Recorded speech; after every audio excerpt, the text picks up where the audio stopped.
جناب سرفراز آرزو صاحب، فاروق سید صاحب، ایک دوہا جو مشہور زمانہ ہے کہ تارے چھو جگنو پکڑ رچ سپنوں کے کھیل، تارے چھو جگنو پکڑ رچ سپنوں کے کھیل، رات کی اتنی عمر ہے دیے میں جتنا تیل، رات کی اتنی عمر ہے دیے میں جتنا تیل۔ آئیے حضرات، اب میں بڑے ادب کے ساتھ اظہار خیال کے لیے دعوت کلام پیش کروں گا، دعوت سخن پیش کروں گا۔ بڑی محبت کے ساتھ علی جناب فاروق سید صاحب سے ملتمس ہوں کہ وہ تشریف لائیں اور اظہار خیال فرمائیں۔ السلام علیکم۔ ناظم جلسہ نے بہت اچھا تجربہ کیا کہ ادب اور صحافت کی مستند شناخت ڈاکٹر شعور اعظمی اور سرفراز آرزو کے بعد ہم جیسے نوسیکھیوں کو یہاں پر اسٹیج پر بلایا۔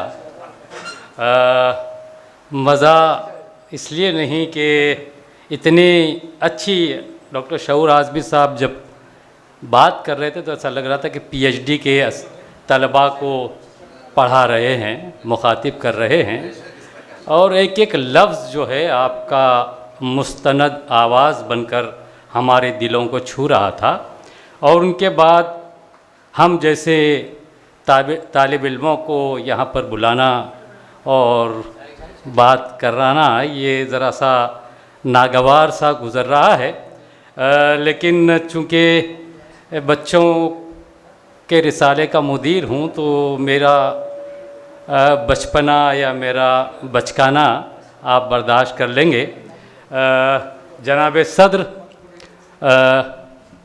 جبل پور سے جو شخصیت خاص طور پر یہاں پر تشریف لائی ہے آج کے اس پروگرام کے لیے، تبصرہ تو مجھے دونوں کتابوں پر کرنا چاہیے تھا، نہیں کر پا رہا ہوں۔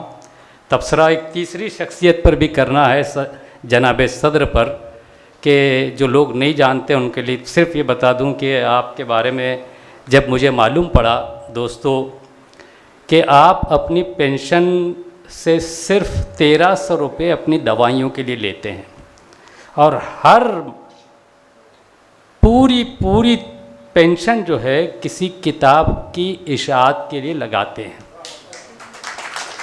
سال میں 10 سے 12 کتابیں نہ صرف شائع کرتے ہیں بلکہ اس کا اجرا بھی آپ شاہانہ طریقے سے کرتے ہیں۔ سلام ہے، سلام ہے، سلام ہے۔ ایسے لوگ جو اردو کے تو ہم لوگ تو صرف زبانی جمع خرچ کرتے ہیں، جیب پر کوئی خرچ نہیں کرتا، جیب پر کوئی ہاتھ نہیں ڈالتا۔ یہ ایسی شخصیت اردو والوں، اس میں بھی شامل ہوں، دیکھو ایسے بھی لوگ ہیں جو اپنی، اور یہ بھی نہیں کہ میری خود کی کتاب، یہ کتاب جو آج یہاں منظر عام پر آئی ہے مزاح بخیر، اس کی اشاعت کا پورا بار جو ہے آپ ہی نے برداشت کیا ہے۔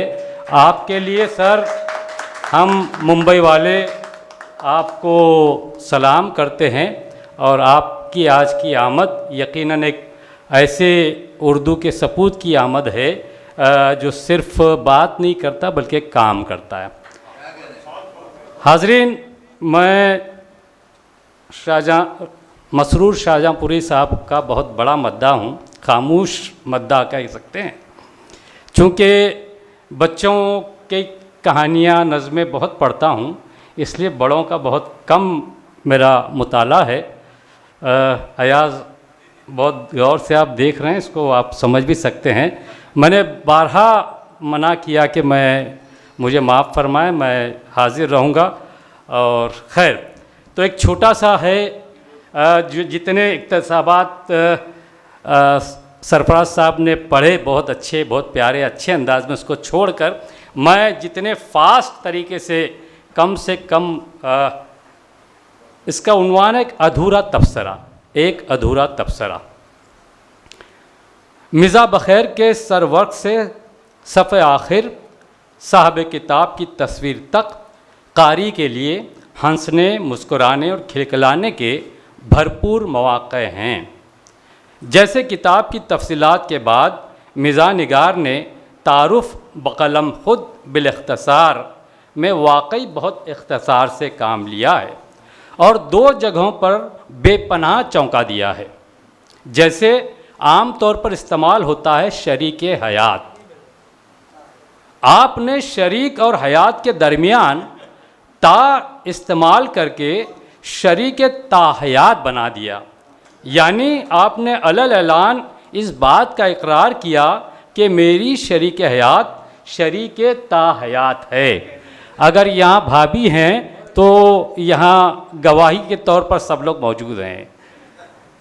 حالانکہ حیات اور تاحیات دونوں ایک ہی ہیں، لیکن تا جتنے لمبے سر میں پڑھا جائے حیات کا دائرہ اتنا وسیع سمجھا جائے۔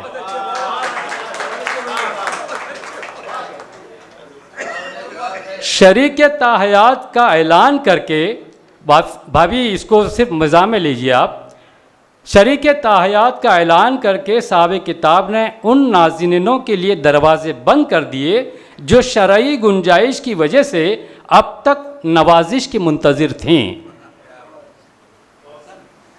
لائف ٹائم اچیومنٹ جیسے دوسرا ایک لفظ ہے شریک حیات کے بعد، لائف ٹائم اچیومنٹ جس جگہ استعمال کیا ہے وہ بے پناہ ہے۔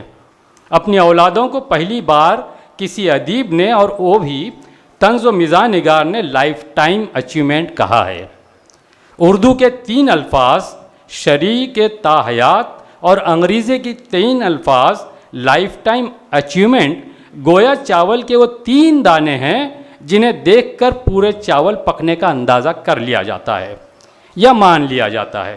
سامعین اور قارئین اردو اور انگریزی کے 3 الفاظ پڑھ کر یہ سمجھ جائیں گے کہ مزاح بخیر کی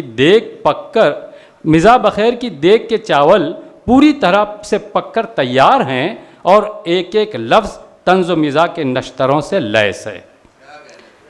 یہاں اس بات کی وضاحت بھی ضروری ہے کہ مسرور شاہجہاں پوری کے مضامین سے طنز اور مزاح کشید کرنے کے لیے زبان کا جاننا ضروری ہے، کیونکہ مسرور شاہجہاں پوری اپنی شریک حیات کو تختہ مشق نہیں بناتے بلکہ واقعات خود تختہ مشق بنتے ہیں، اور واقعات کو وہی تختہ مشق بناتا ہے جو الفاظ سے کھیلنے کی جادوگری جانتا ہو۔ مسرور صاحب کی زبان لکھنؤ کی نفاست، دہلی کی نزاکت اور ممبئی کی سلاست کا ایسا خوبصورت مثلث ہے جس کا ہر زاویہ برابر ہے۔ صاحب کتاب نے انداز سخن، مشاغل و مقاصد، انکساریات، کمالیات اور خدشات کا اظہار 4 مصروں میں کیا ہے، اور آپ وہ مصرے اس میں پڑھ لیں، میں یہاں چھوڑتا ہوں۔ اس میں جو ہے انداز سخن کے 4 مصرے اور مشاغل اور مقاصد کے 4 مصرے کے بعد انہوں نے میں رشتے میں چچا غالب کا تھوڑا سا بھتیجا ہوں، تھوڑا سا بھتیجا یہ آپ کا انکسار ہے، صرف مطلع سن کر سو جاتے ہیں سب پنڈال میں، یہ آپ کا کمال ہے، دیکھ کے ہم کو یہ۔ اور اس کے بعد 4 مصرے ہیں جو آپ کا خدشہ ہے، ایک جنازہ ادب کا اپنے، ایک جنازہ اردو کا، یہ آپ کا خدشہ ہے۔ انکساریات، کمالیات اور خدشات کے بعد جب عارضہ جات پر نظر پڑی تو شریک تاحیات کی ترکیب سمجھ میں آئی کہ ایک شریک حیات سے 6 عارضے سے گھرے ہیں، تو آپ اندازہ کر سکتے ہیں کہ ہر ایک کے ساتھ 6 عارضہ جات کی سکت برداشت نہیں کر سکتے تھے، اس لیے ایک ہی کو شریک تاحیات کا اعلان کرنے پر مجبور ہونا پڑا، ورنہ جتنے ہوتے اتنے عارضے بھی آ جاتے۔ 22 مضامین پر مشتمل مزاح بخیر مسرور شاہجہاں پوری کی پہلی نثری مزاحیہ تخلیق ہے، جبکہ تریاق حزن اور مزاح مرغن کے نام سے 2 مزاحیہ شعری مجموعے شعبہ طنز و مزاح میں نہ صرف اپنی آمد درج کرا چکے ہیں بلکہ مسرور شاہجہاں پوری کو مزاح نگار اور طنز نگار ہونے کی سند بھی دے چکے ہیں، یعنی مستند ثابت کر چکے ہیں۔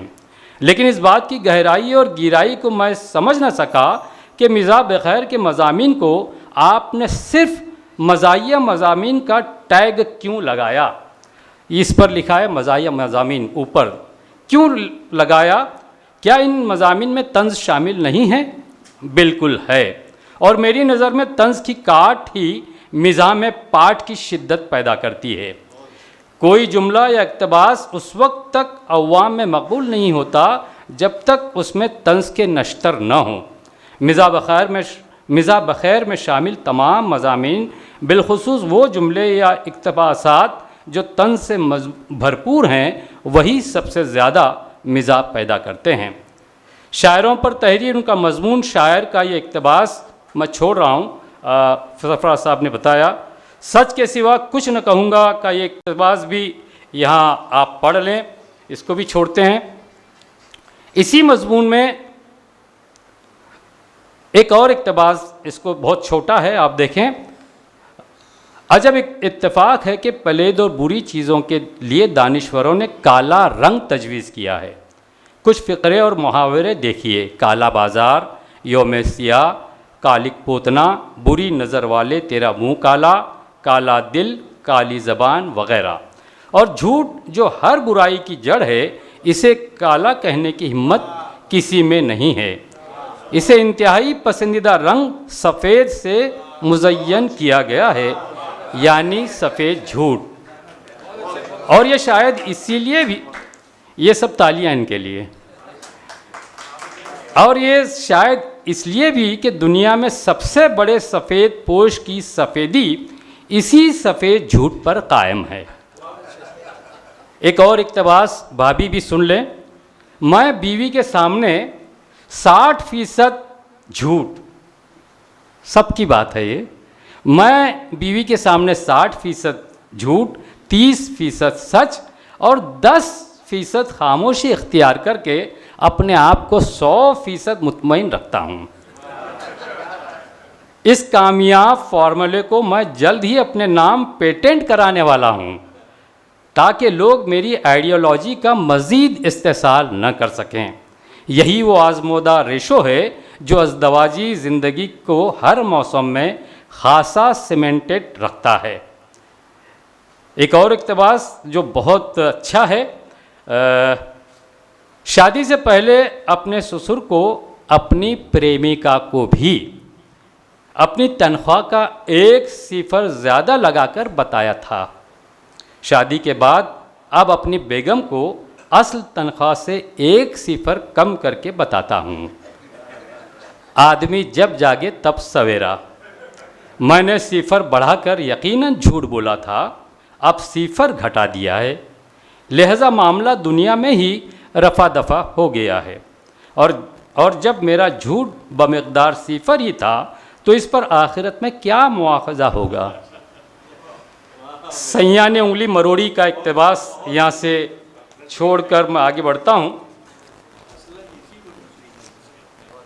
حاضرین،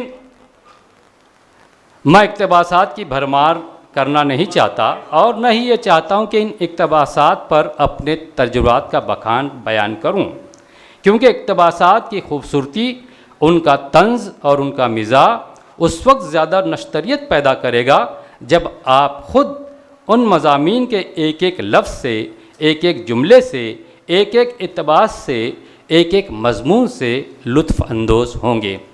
دل سے گزارش ہے کہ 176 صفحات کی کتاب 4 رنگی سرورق کے ساتھ صرف 300 روپے میں خرید کر جیتے جاگتے ادیب کی ہمت بڑھائیں۔ کتاب پڑھ کر مصنف سے اپنے رد عمل کا اظہار کریں کہ شاعر اور ادیب اپنا پتا پانی کرتا ہے کہ اس کو پڑھیں، سمجھیں اور اس کی خوب تعریف کریں کہ اپنے فن پارے کی تعریف فنکار کے لیے کسی نوبل انعام سے کم نہیں ہے۔ بہت شکریہ۔